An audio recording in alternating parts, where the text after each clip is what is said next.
80.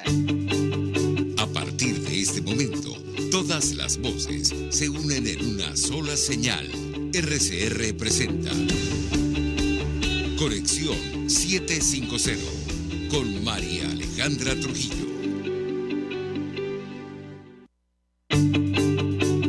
Muy buenas tardes, amigos de Radio Caracas Radio. Todo el equipo que trabaja para ustedes a partir de esta hora los saluda. Variada y abundante información que compartir y analizar, como es costumbre la tarde de hoy. Esto es Conexión 750. Comenzamos. ¿Qué está pasando en este país? Y saludamos a nuestra invitada, Keta Estefani, es secretaria de Información de la Federación de Asociación de Profesores Universitarios de Venezuela. También forma parte del Foro Cívico. Gracias por atendernos. Muy buenas tardes. Sí, buenas tardes. Muchas gracias por el espacio. Pues mucho interés de conocer su opinión y análisis acerca del tema que nos ocupa. Profesora, cierra la visita de la OIT a nuestro país sin acuerdo para la fijación del salario mínimo, lo cual ha motivado esta situación, las masivas protestas desde el inicio de 2023 en nuestro país. ¿Cómo lo interpreta usted? La escuchamos. Bueno, ahí en esa reunión el gobierno estuvo absolutamente cerrado, no quiere discutir salario, parece que estuviera condicionando el salario al tema de las sanciones. Quien aprobó esas sanciones no fue el pueblo trabajador venezolano.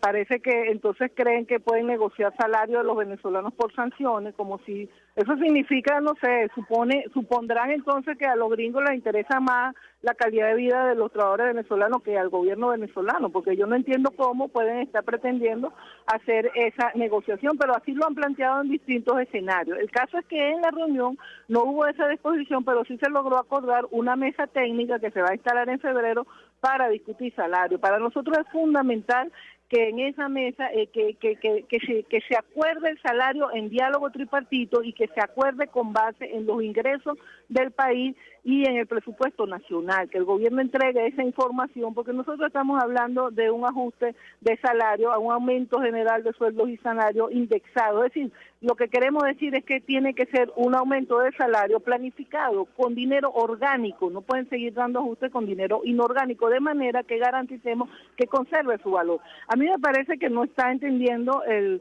gobierno la naturaleza de la protesta. Ellos también ahí dijeron, en algún momento el ministro del Trabajo dijo en una reunión bilateral que FAPU está desestabilizando, cuando FAPU ni siquiera estaba en esa reunión de Margarita, porque nosotros somos una federación no confederada y ahí lo que van son las centrales sindicales, las confederaciones, no las federaciones. Sin embargo, dicen eso porque FAPU está participando con el magisterio, que es el principal actor de la protesta. El principal actor de la protesta es el sector de educación. Estamos participando en una lucha por salario, por recuperar la calidad de vida del pueblo trabajador, el ingreso familiar que ha sido destruido. Y ya sabemos que eso pasó, que venimos de una situación similar, pero en este momento resulta que ya la gente no tiene más nada que vender, lo que tenía que vender lo vendió, los ahorros que tenía ya se los comió, no hay muchas posibilidades de hacer otras actividades, ya todas esas actividades están cubiertas y realmente la situación del pueblo venezolano es dramática, por un lado. Y por el otro lado, la educación es responsabilidad del Estado y se le estamos garantizando, somos los trabajadores de la educación, y lo mismo ocurre con el sector salud. Entonces, yo creo que lo que nosotros tenemos aquí es que el gobierno no está entendiendo la naturaleza de la protesta. El gobierno cree que puede seguir diciendo que esto es una cosa política de desestabilización, y eso no es así.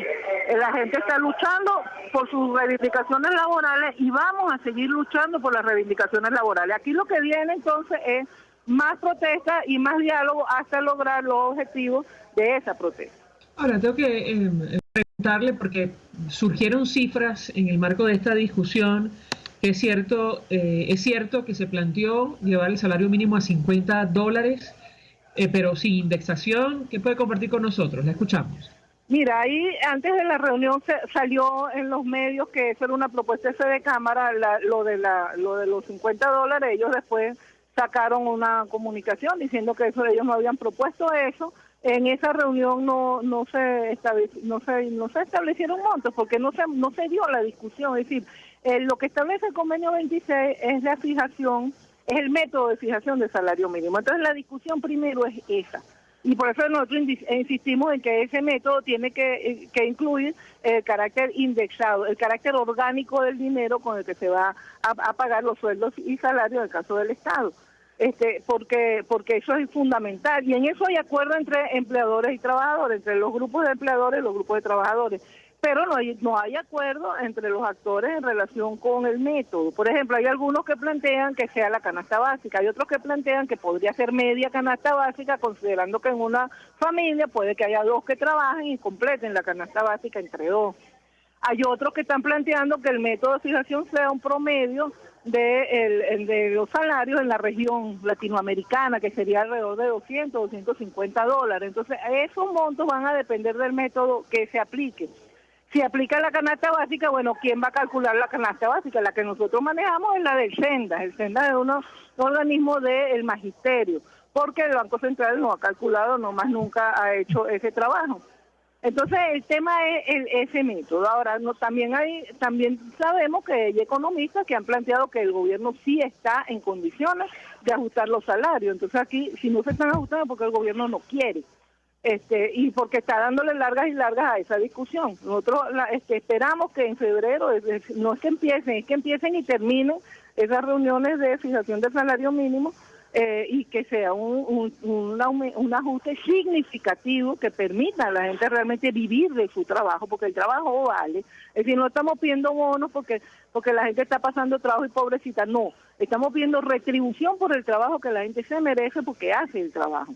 Y que efectivamente eso sea indexado y que después de eso podamos ir a la negociación colectiva, porque estamos hablando de salario mínimo, pero tenemos todo el tema de ONAPRE, de violación de las negociaciones colectivas, tenemos todo el tema de libertad sindical, que el Estado no negocia con las federaciones legítimas, sino con las de su partido de gobierno, y entonces también después nosotros tenemos que llegar al ajuste salarial y luego a la negociación colectiva con libertad sindical.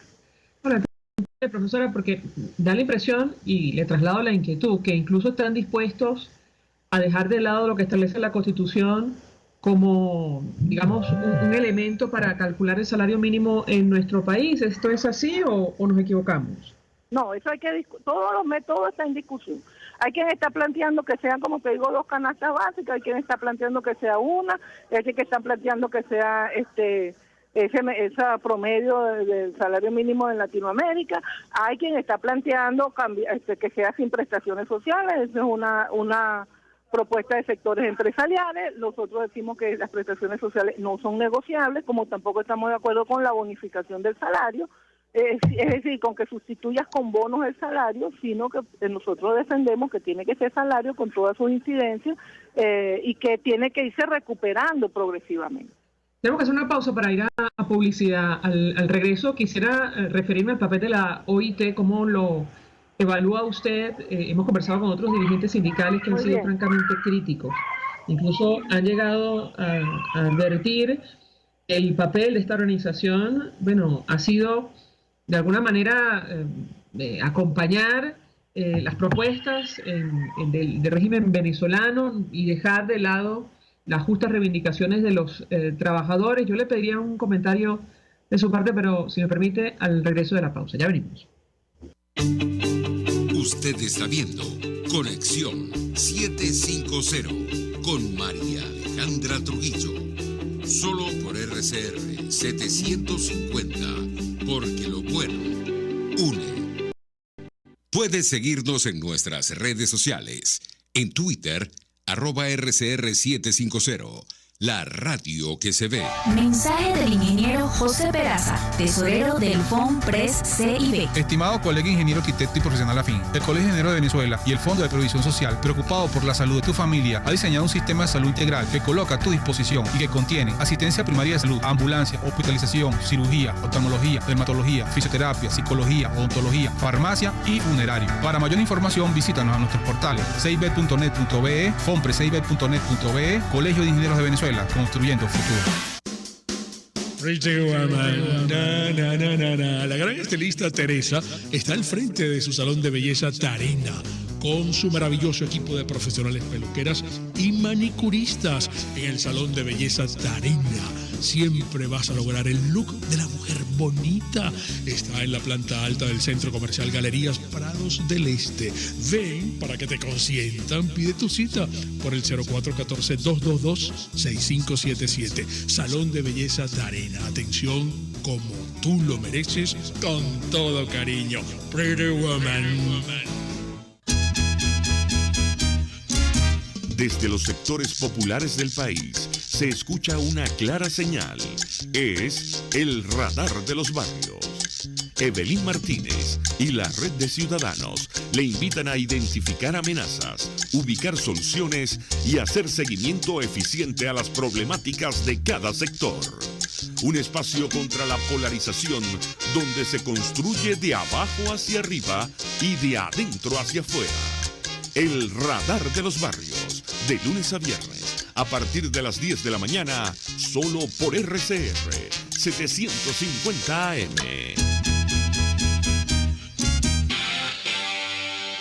RCR 750 AM. Porque lo bueno une.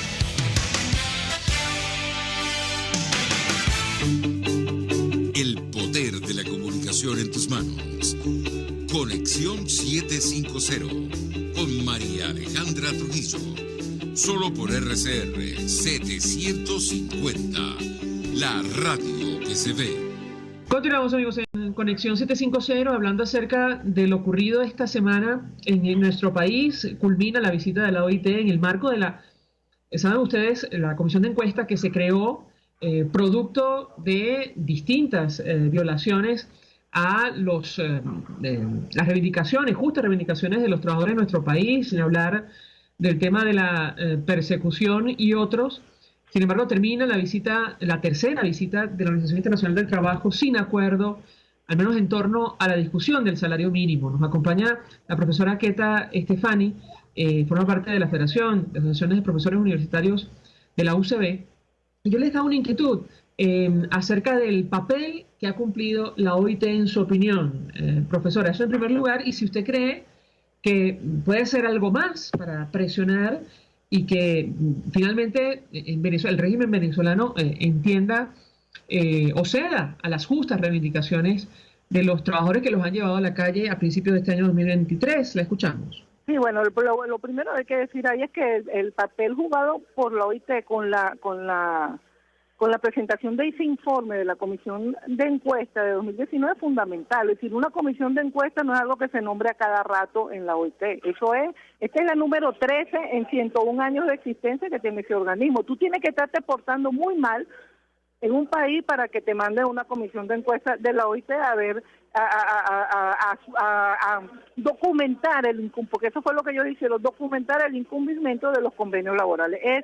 Esos convenios cuya violación fue documentada son el convenio 26 de fijación de salario mínimo, el 87 de libertad sindical y el 144 de diálogo social. Estas reuniones que se han dado, que esta es la tercera, tienen que ver con decisiones del Consejo de Administración, que es el máximo organismo de la OIT, para que esas reuniones se den. ¿Cuál es el papel y Venezuela está obligada a hacerlo porque Venezuela forma parte de la OIT y estamos hablando de convenios firmados y suscritos por Venezuela, o sea, suscritos y ratificados por Venezuela, y si no, a ti no te van a reclamar que tú cumplas un convenio que no has firmado. Eso es un compromiso de Venezuela con esos convenios y con esa organización. Entonces, ¿qué decide el Consejo de Administración de la OIT en su última reunión? Que se diera esta reunión y después en marzo ellos van a evaluar los resultados de la reunión. Entonces, en esta reunión se supone que se iba a ver los avances habidos desde la reunión anterior a la fecha en relación con el cumplimiento de las recomendaciones de la OIT y cómo garantizar que se siga desarrollando ese cumplimiento. Entonces, ¿qué pasa? Que el gobierno llega a esa reunión sin poder exhibir nada, porque en las reuniones anteriores se había fijado, por ejemplo, que esa mesa técnica para la discusión del método de fijación de salario mínimo, y esa meta no se instaló, porque el Estado no participó. Esas son reuniones tripartitas, tienen que estar los tres actores, el Estado no lo asumió, los otros dos actores sí están dispuestos, pero el Estado no. Entonces es responsabilidad del Estado que esa reunión no se haya dado, como también ocurre con la mesa sobre el tema de los trabajadores detenidos, de los dirigentes sociales y sindicales detenidos. Tampoco se instaló, no se instaló ninguna mesa, no se cumplieron nada de los acuerdos, y porque no se supone que todo se haga cuando venga la OIT, sino que entre una visita y otra se tiene que seguir dando el diálogo tripartito, que eso es lo que no está ocurriendo. Entonces no tiene nada que exhibir el gobierno en relación con el cumplimiento, más bien tiene nuevos problemas, como la denuncia que ha hecho FAPU de el secuestro de las retenciones, de las cotizaciones de los trabajadores de la administración pública, que el sistema Patria te descuenta la cotización para tu sindicato, pero no se le entrega al sindicato, y eso fue todo 2022 que ellos hicieron eso. Eso impide el funcionamiento de los sindicatos y viola la libertad sindical, es decir, hay nuevos elementos, o ha habido nuevas detenciones, o ha habido nuevos hostigamientos a dirigentes sindicales y gremiales y sociales, y entonces lo que hay más bien es que se sigue abultando el expediente de violaciones del convenio, en este caso 187. Entonces, el papel en esa reunión de Margarita de la OIT, ¿cuál era? El de facilitación técnica del diálogo, porque las decisiones no las toma la OIT, las decisiones las tienen que tomar los tres actores. No, la OIT no le puede decir al gobierno, mira, el salario mínimo lo vas a fijar en tanto y me sueltas a fulano, pues no. La OIT recomienda, hace recomendaciones y se supone que esa comisión tripartita tiene, que el gobierno no le gusta llamarla así, pero es lo que es, tiene que resolver el cumplimiento de los convenios. Y entonces ahí en Margarita que les tienen que tomar la decisión no es la OIT, tienen que tomar la decisión los actores, pero si tú has sentado con un actor que está cerrado, no es posible. Yo no digo que a trabajadores y empleadores del sector privado estén de acuerdo en todo, porque no lo están. Están de acuerdo en pedir los números al Estado, pero del tema de las prestaciones no estamos pues, de acuerdo con esa propuesta de los empleadores. Pero hay la disposición a avanzar, pero de parte del gobierno no ha habido ninguna disposición. ¿Qué va a pasar ahora? Bueno, seguirán las protestas, seguirán las demandas aquí internamente. Y en la OIT, en marzo, el Consejo de Administración se va a reunir y va a evaluar cuáles son los avances. Ahí tendrá que presentar un informe en la OIT, el gobierno tendrá que llegar con su informe y las organizaciones de empleadores y los representantes de los empleadores y los trabajadores también llegarán con sus informes y con sus planteamientos. Ahora, varias inquietudes. Con relación a los trabajadores detenidos, perseguidos o con medidas cautelares, nos decía Servando Carbone de Únete, que incluso el régimen venezolano había planteado intercambiar a algunos de estos trabajadores a cambio de la firma del acuerdo en el marco de la visita de la OIT. ¿Qué puede decirnos sobre este punto? La escuchamos. Mira, al respecto lo que se decidió es una reunión con la Fiscalía, una reunión bilateral con la Fiscalía. Eso fue lo que se acordó en la reunión de Margarita, una reunión bilateral con la Fiscalía para tratar esos casos. No es buena idea que estén usando a los trabajadores, a los dirigentes como moneda de cambio de otro tipo de acuerdos. A ellos lo tienen que soltar, pero lo que se está planteando no es solamente que suelten a los trabajadores que están detenidos. Se está planteando que se revisen y se tienen que llevar todos esos casos en esa reunión bilateral con la Fiscalía, con el Ministerio Público, todos los casos que están sometidos a procesos penales. Porque un mecanismo del Estado para violar la libertad sindical es que lo que le hicieron a los sidoristas este año, que es un ejemplo reciente, te meten preso, te sueltan bajo medidas cautelares. Esas medidas cautelares te impiden desarrollar tu actividad sindical. No puedes protestar, no puedes declarar, no puedes esto, no puedes lo otro, no puedes desarrollar tu actividad sindical. Violan tu derecho a la protesta, etcétera, y al trabajo sindical, y entonces violan el convenio de libertad sindical. Entonces no es nada más que suelten a los que están... No nada más los casos de los que están detenidos los que se tienen que tratar, se tienen que tratar los casos de todos los que se han sometido a procesos penales. Ahora, ¿sí es cierto esto, lo que denunció Servando Carbone o no, profesora? Mira, no lo sé, no sé.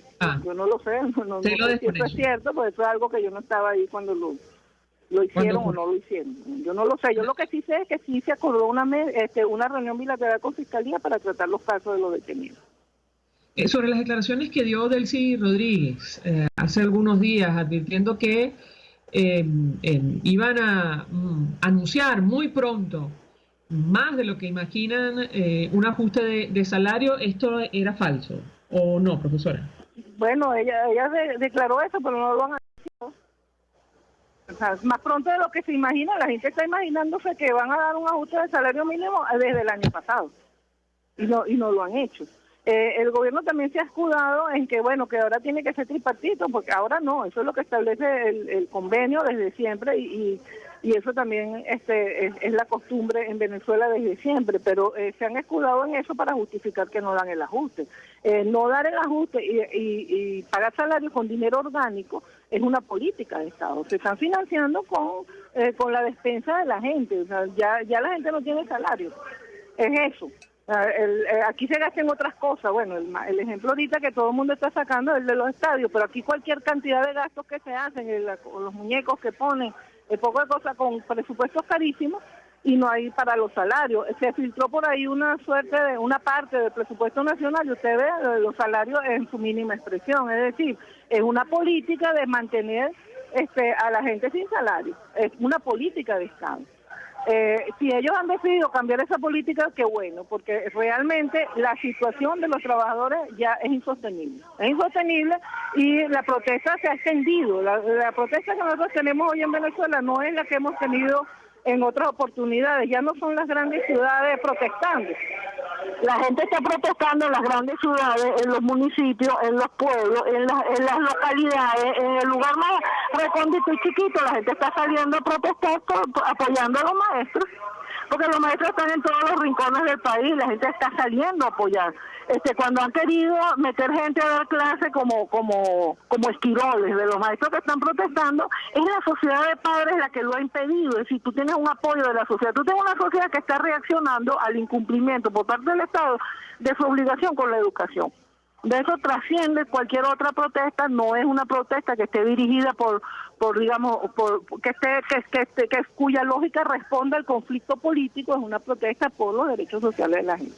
Finalmente, sobre el tema de la indexación del salario, ¿esto se ha discutido o no, profesora? Porque otros dirigentes sindicales han recordado que cuando se hizo el último ajuste a $30, empezando el año 2022, bueno, rápidamente esto se volvió sal y agua, producto de la devaluación. ¿Qué puede decirnos? La escuchamos.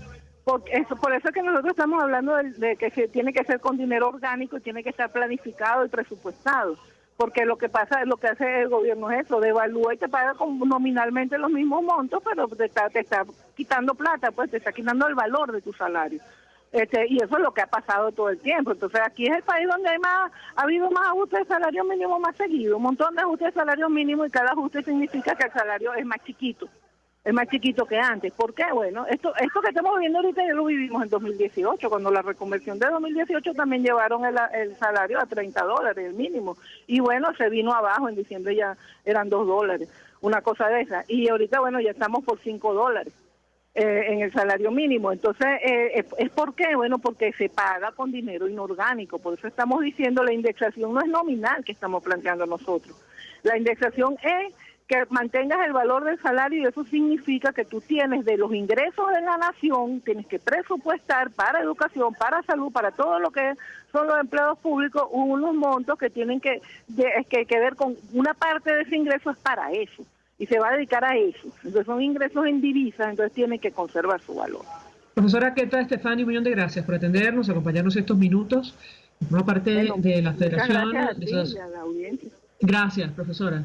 De la Federación de Asociación de Profesores de la UCB, bueno, expresando opinión y análisis acerca del tema que debatimos en esta parte del programa, que tiene que ver con el fin de la visita de la OIT a nuestro país. Termina sin acuerdo sobre la fijación de un nuevo salario mínimo, que al momento de esta conversación se ubica por debajo de $6 mensuales. Vamos a la pausa, a regreso venimos con más. Escúchenos a través de nuestras redes sociales, @RCR750 en Twitter y Periscope y rcr.tv, la radio que se ve. Puedes seguirnos en nuestras redes sociales, en Twitter, @RCR750, La radio que se ve. Mensaje del ingeniero José Peraza, tesorero del FONPRES CIB. Estimado colega ingeniero arquitecto y profesional afín, el Colegio de Ingenieros de Venezuela y el Fondo de Previsión Social, preocupado por la salud de tu familia, ha diseñado un sistema de salud integral que coloca a tu disposición y que contiene asistencia primaria de salud, ambulancia, hospitalización, cirugía, oftalmología, dermatología, fisioterapia, psicología, odontología, farmacia y funerario. Para mayor información, visítanos a nuestros portales cib.net.be, fonprescib.net.be, Colegio de Ingenieros de Venezuela, construyendo futuro.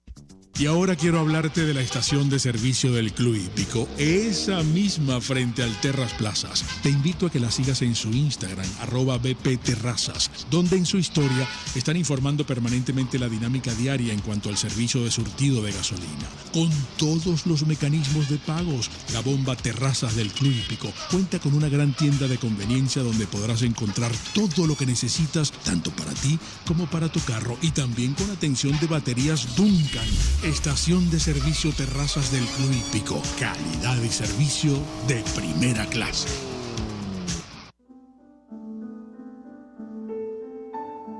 La Academia de Ciencias Físicas, Matemáticas y Naturales presenta El progreso tiene su ciencia. Hoy presentamos a Arnoldo Gabaldón y su lucha contra el paludismo. En 1961, Venezuela logró un triunfo en el área de la salud pública. Un dictamen de la Organización Mundial de la Salud declaraba a Venezuela como el primer país de la región en erradicar el paludismo de su territorio. Arnoldo Gabaldón, médico trujillano, parasitólogo y epidemiólogo, fue el protagonista de esta maravillosa hazaña. El paludismo o malaria, infección parasitaria transmitida por la picada de un mosquito, había diezmado por tantos años a la población venezolana que era el responsable de la tasa negativa que caracterizó el crecimiento del país a principios del siglo XX. Gabaldón observó en estudios realizados por más de 20 años que la intensidad del paludismo era proporcional al número de picadas del mosquito dentro de la casa. La clave estaba entonces en disminuir las poblaciones del insecto para así disminuir la tasa reproductiva de la enfermedad, algo que se logró con el rociamiento periódico con DDT, la mejora de la vivienda y el manejo de las aguas usadas como criaderos naturales del mosquito. El principio del control del paludismo aún sigue vigente mientras los países progresan con nuevas tecnologías hacia su definitiva eliminación. Por contraste, esta enfermedad avanza nuevamente por todo el territorio venezolano ante la mirada indiferente del Estado. Ante la ausencia de políticas efectivas de salud, urge rescatar los valores éticos que acompañaron y guiaron al doctor Antonio Gabaldón, científico, educador, pero ante todo, ciudadano ejemplar, en su lucha exitosa contra el paludismo en Venezuela. El progreso tiene su ciencia. La Academia de Ciencias Físicas, Matemáticas y Naturales presentó El progreso tiene su ciencia. El doctor José Eduardo Troconis y sus especialistas invitados le ayudarán a obtener cada semana el secreto para mejorar su calidad de vida en RCR Salud. Usted podrá comprobar la veracidad de las tradicionales técnicas y últimas tendencias que se divulgan acerca de la salud y la medicina en nuestra sociedad. Hay mucho más dedicación y hay mucho más experiencia. Tenemos las herramientas. RCR Salud, todos los domingos, a partir de las 10 de la mañana, por RCR 750 AM. RCR 750 AM, porque lo bueno une.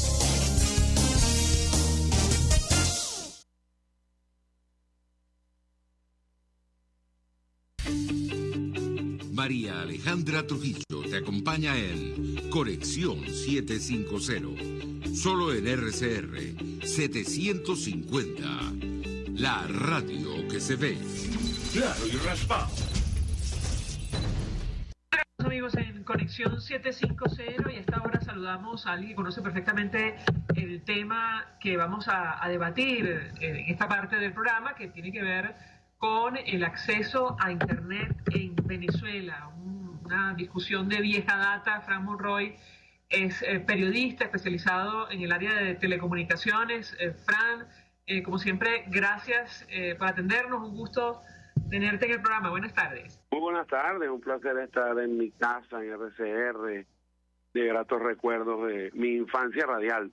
Así, por decirlo de alguna manera. Mucho interés, Fran, de conocer tu opinión sobre este tema que hemos debatido contigo en otras oportunidades, pero que lo saco a colación, porque Venezuela terminó figurando como uno de los países de Latinoamérica con la peor conexión a Internet durante el año 2022. Esto, según un informe publicado recientemente por la empresa tecnológica Speedtest. ¿Qué puedes decirnos? Te escuchamos. Bueno, eso no es así.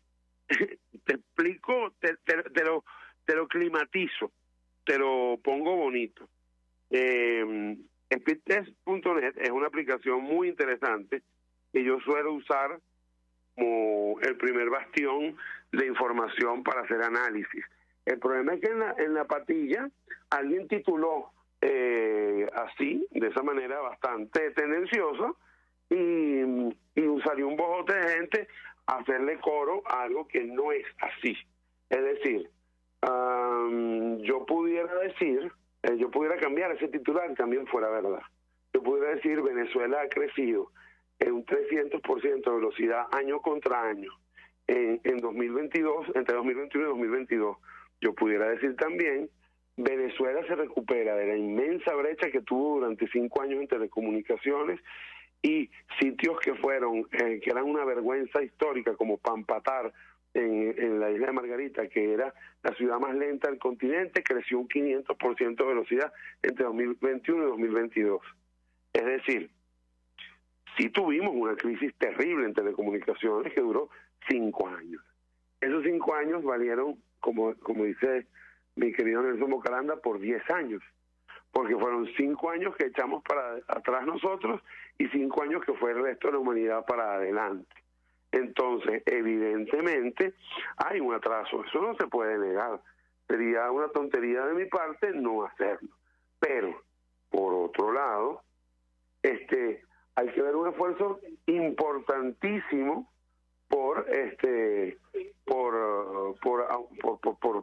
sobre todo como operadoras regionales, por correr hacia adelante y por, de alguna manera, sincerando tarifas, llegar a unos números muy interesantes.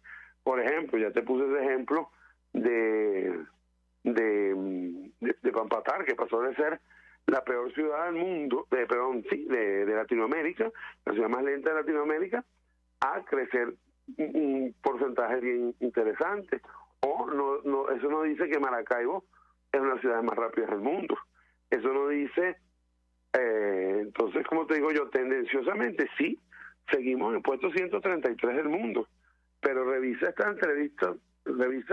una entrevista que me hiciste tú acá, en este programa, a principios de 2019, 2019, pues la revisé en estos días, y éramos el puesto 174 del mundo. Es decir, hemos subido 41 puestos. ¿Tenemos problemas? Sí, porque, por ejemplo, los móviles nos echan para atrás la mediana y el promedio. Los móviles están muy rezagados con respecto a las conexiones fijas en Venezuela. Sin embargo, ya tenemos noticias positivas para eso, ya las vamos a abordar. Tenemos problemas con otras cosas, por ejemplo, Caracas nos echa la partida para atrás muchísimo, porque Caracas es el verdadero monte y culebra de la tecnología en este momento, sobre todo en la conectividad. El promedio de Caracas sigue siendo uno de los peores. Lo subyacente es que CanTV no se mueve lo suficientemente rápido, no se está moviendo lo suficientemente rápido, y lo subyacente es que CanTV nos está echando la partida para atrás a todos. Si CanTV tuviera la decencia de, por ejemplo, de agarrar y, ¿qué te digo yo?, apretar la marcha en dos cosas, una como vía general de transporte de telecomunicaciones y otra como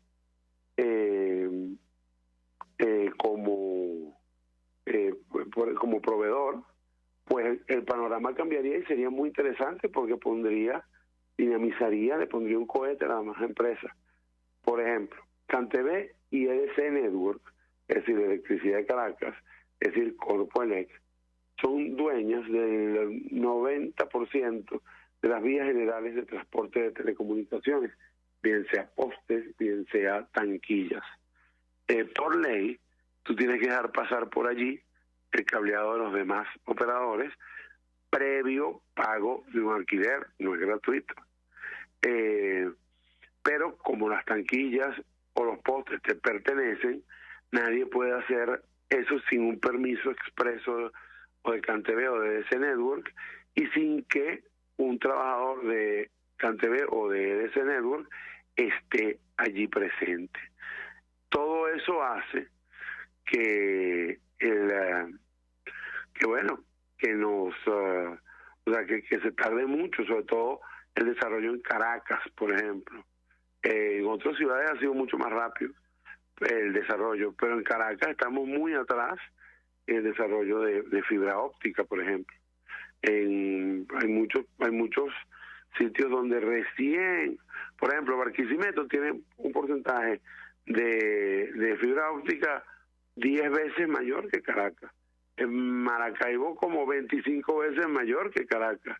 Entonces Caracas se está quedando atrás allí.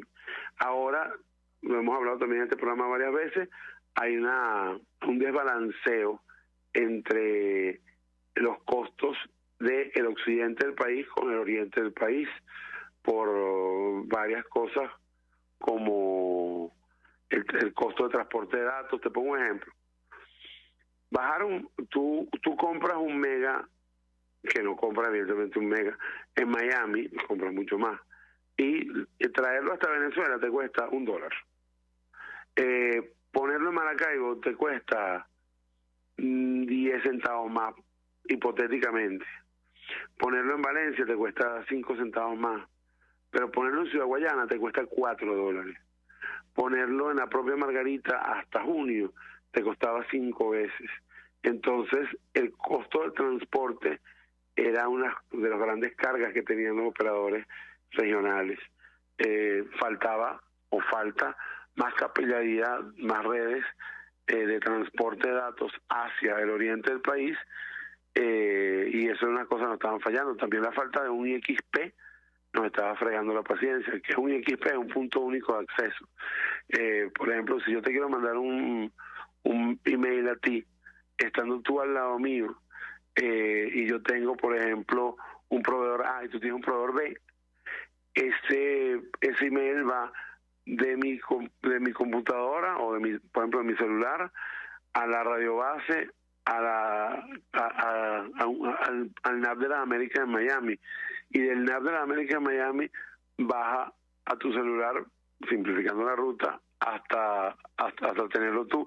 Es decir, dio todo un vueltón de 5.000 millas, estando uno al lado del otro. Si existieran puntos de interconexión entre las operadoras, pudiera haber un ahorro de ancho de banda y ahorro de costo, de ancho de banda internacional, pues, y un ahorro de costo sustancial. Así que hay muchos factores que influyen en Venezuela, pero repito, es cierto, en los últimos 5 años estuvimos muy mal, pero en los últimos 2 años hemos crecido bárbaramente y creo que por ahí nos deberíamos enfocar. Tenemos que hacer una pausa para ir a publicidad. Al regreso quisiera detenerme en lo que dice sobre la estatal, sobre CanTV, qué impacto tiene la política de esta corporación para el acceso, para entender el problema de acceso a Internet en nuestro país. Y por otra parte, bueno, lamentablemente te dejo la inquietud cómo llegamos a esta situación, y creo que lo hemos conversado en otra oportunidad. Esto lamentablemente no es gratuito, y da la impresión que durante muchos años ha sido como una especie de política de Estado para dificultar las comunicaciones en nuestro país. No sé si opinas lo mismo, pero si me permites, al regreso te doy la palabra para contestar. Ya venimos. Escuchamos Conexión 750, Solo por RCR 750, la radio que se ve. Puedes seguirnos en nuestras redes sociales. En Twitter, @RCR750, la radio que se ve. Mensaje del ingeniero José Peraza, tesorero del FONPRES CIB. Estimado colega ingeniero arquitecto y profesional afín, el Colegio de Ingenieros de Venezuela y el Fondo de Previsión Social, preocupado por la salud de tu familia, ha diseñado un sistema de salud integral que coloca a tu disposición y que contiene asistencia primaria de salud, ambulancia, hospitalización, cirugía, oftalmología, dermatología, fisioterapia, psicología, odontología, farmacia y funerario. Para mayor información, visítanos a nuestros portales cib.net.be, fonprescib.net.be, Colegio de Ingenieros de Venezuela, construyendo futuro. Y ahora quiero hablarte de la estación de servicio del Club Hípico, esa misma frente al Terras Plazas. Te invito a que la sigas en su Instagram, @bpterrazas, donde en su historia están informando permanentemente la dinámica diaria en cuanto al servicio de surtido de gasolina. Con todos los mecanismos de pagos, la bomba Terrazas del Club Hípico cuenta con una gran tienda de conveniencia donde podrás encontrar todo lo que necesitas, tanto para ti como para tu carro, y también con atención de baterías Duncan. Estación de servicio Terrazas del Club Hípico. Calidad y servicio de primera clase. Antes de empezar el día, entérese de lo que acontece en el país junto a Pedro García Otero en Titulares de la Mañana. De lunes a viernes a las 6:30 de la mañana. Acompáñelo y empiece su día bien informado. Titulares de la Mañana con Pedro García Otero. Solo por RCR 750 AM. Porque lo bueno une. Yo creo que los políticos responsables proponen ideas y dicen que son de ellas y convocan a la gente a lograr su idea.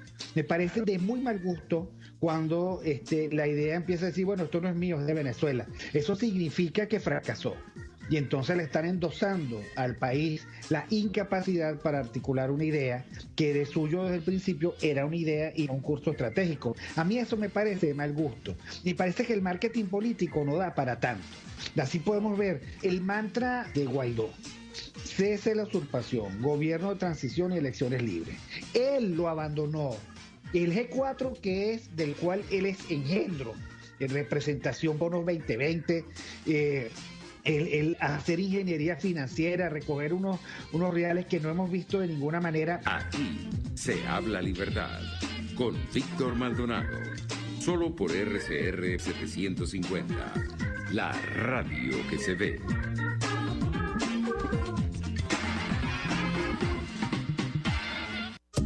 Contigo. Que les habla Eduardo Battistini de Primero Justicia. Una de las grandes enseñanzas que vamos a tener los venezolanos después de todo este proceso que estamos viviendo es a valorar cada vez más lo que tenemos en Venezuela. Porque hoy en día, por ejemplo, un venezolano que está afuera se ha ido acostumbrando a que los servicios públicos cuestan, se ha ido acostumbrando a que nada puede ser gratis, porque nada gratis es sostenible en el tiempo. Y yo espero y aspiro que cuando vayamos a Venezuela, la reconstrucción de nuestro país no solamente sea una reconstrucción física de la destrucción que ha hecho el chavismo en la infraestructura y en la economía venezolana, sino también vayamos a una reconstrucción de la forma de pensar y de cómo nosotros afrontamos el ser ciudadanos realmente en el marco de un país que necesita de una ciudadanía que colabore y que sea parte de la solución y no sea parte del problema. Contigo, solo por RCR, porque lo bueno une. Hola, soy Blanca Rosa Mármol de León, magistrada emérita del Tribunal Supremo de Justicia. Les invito a sintonizarnos junto a Thais Peñalver los martes de justicia al mediodía en Buen Provecho. Conéctese con nosotros en @RCR750 y buen provecho. RCR 750 AM, porque lo bueno une.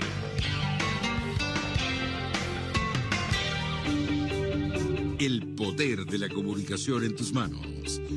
Conexión 750 con María Alejandra Trujillo. Solo por RCR 750, la radio que se ve. Continuamos, amigos, en Conexión Son 750 hablando acerca de la conectividad a Internet en nuestro país, aunque ha mejorado, como dice nuestro invitado, el periodista Frank Monroy, bueno, qué duda cabe que es una de las más lentas de América Latina. Yo te dejaba un par de inquietudes, Fran, a propósito del comentario que tú hacías en el corte anterior, el impacto que ha tenido el papel de CanTV para entender lo que está ocurriendo en materia de conectividad en nuestro país y por otra parte da la impresión que llegamos a esta situación, bueno, producto de una política de Estado. ¿Qué opinas tú? Te escuchamos. Mira, te cuento lo bueno y lo malo. Hay un nuevo pragmatismo en el gobierno nacional que malo no es. Ellos están tratando de hacer rentables las empresas del Estado. Eso nunca será una mala política, nunca será. Se está viendo más en Movilnet que en CanTV, pero se está viendo.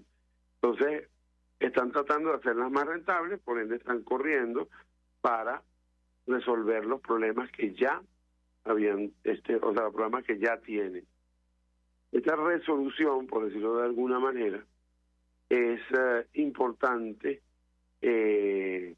porque está allanando caminos y eso siempre será muy, muy, muy positivo.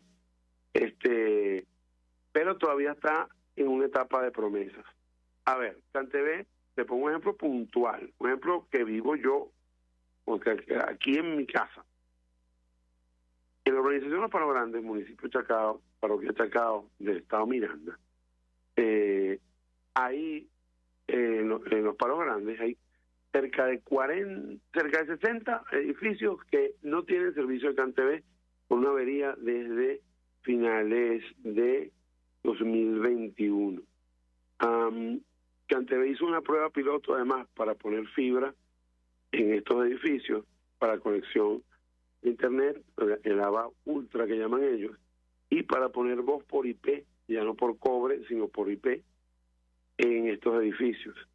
Los acercamientos se hicieron en marzo, el censo se hizo en marzo de 2022, en abril se llegó, como quien dice, a varios acuerdos, y en mayo, la primera semana de mayo de 2021, se instaló en los 40 edificios el punto pues de fibra óptica para que lo que único faltara es distribuir dentro de los edificios a los apartamentos interesados y ya.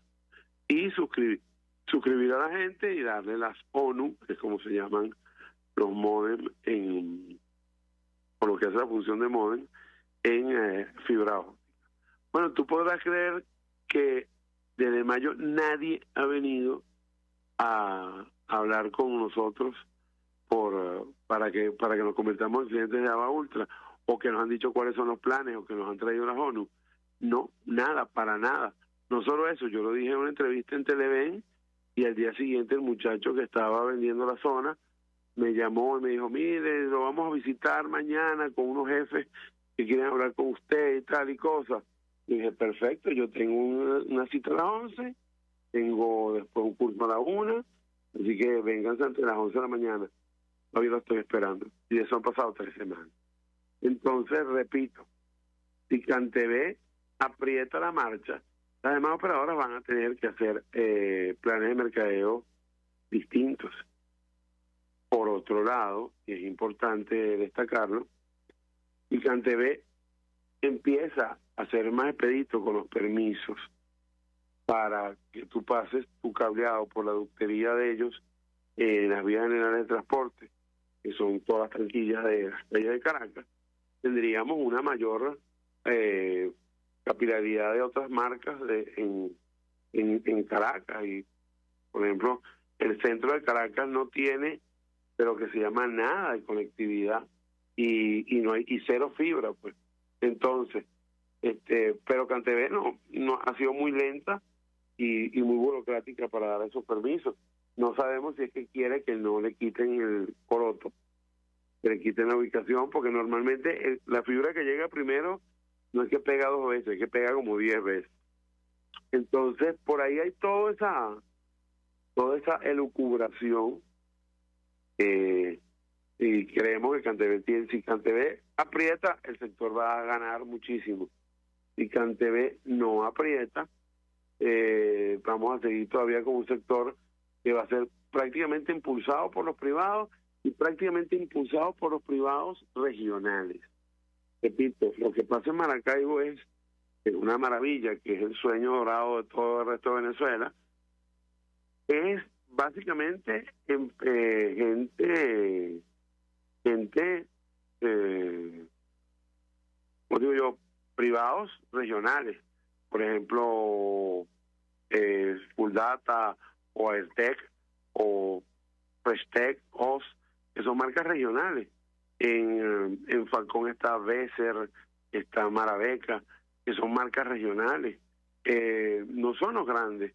Claro, los grandes están creciendo en otros sitios, por ejemplo Inter está creciendo en Cumaná, donde no tenía servicio, o en Guayana, donde no tenía servicio. Hay marcas como Vinet, que es una marca andina que está empezando a recorrer otras partes de Venezuela. Entonces, y hay los jugadores regionales y los actores nacionales también dando, creciendo, pues sobre todo la instalación de fibra. Yo considero que este año debe ser todavía un año maravilloso para seguir creciendo en fibra, y que por eso digo, el comienzo de todo esto, que fue el titular ese de la patilla, oye, debe ser tomado con pinzas, porque así como puedes enfocarlo por lo negativo, Venezuela no se arregló, este gobierno no es eficiente, no es un buen gobierno, lo sabemos, pero tenemos que aprender a disfrutar de nuestras pequeñas victorias. Y esto es una pequeña victoria además de la empresa privada, una pequeña victoria de la sociedad civil. Y entonces es positivo que nosotros empecemos a saborear esas pequeñas victorias, que es una cosa que nos ayuda a, de alguna manera, a aflojar la olla de presión que es la psiquis de un venezolano promedio, al menos en mi opinión. Fran, 1.000.000 de gracias por atendernos, acompañarnos estos minutos, expresando opinión y compartiendo sobre todo información valiosa acerca del tema que debatimos en esta parte del programa. Gracias. Era Fran Monroy, periodista especializado en la fuente de telecomunicaciones. Nosotros nos despedimos, lo hacemos a nombre de Jaime Estares en la Dirección General de la Estación, en la gerencia de producción Caterín Manzano, en la producción Yay Pacheco, en los controles Gregorio González, quien tuvo el placer de acompañarles, María Alejandra Trujillo.